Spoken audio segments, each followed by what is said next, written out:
So the question, which was the first irrational number discovered? Was it E, Euler's constant? Was it pi? Was it square root of 2, or was it the golden ratio? Pi. Pi? No, it was the square root of golden ratio. Square root of 2. Good job. Square root of 2, which is approximately 1.4. So here's kind of the story behind the square root of 2. When numbers were first discovered, they just used the numbers 1, 2, 3, 4, and so on. Wouldn't it be good to be back in those days where those were the only numbers we had to worry about, just nice whole numbers? And then they finally said, well, 0 has to be a number because, you know, it's possible that you can have 0 of something. So then they added 0 to the set.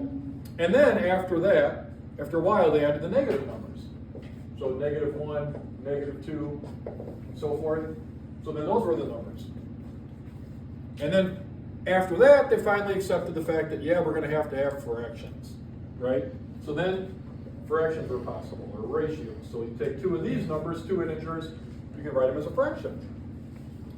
And the hope was that that was it. There weren't any more numbers than that.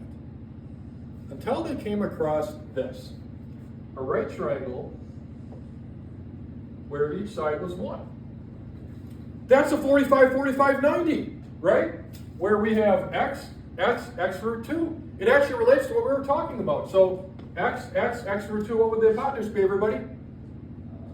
1 times the square root of 2, which is the same thing as the square root of 2.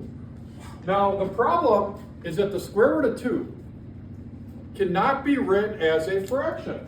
And by the way, two numbers that can be written as a fraction with two integers, that is what a rational number is, right? So a number that cannot be expressed as a fraction of two integers is known as an irrational number.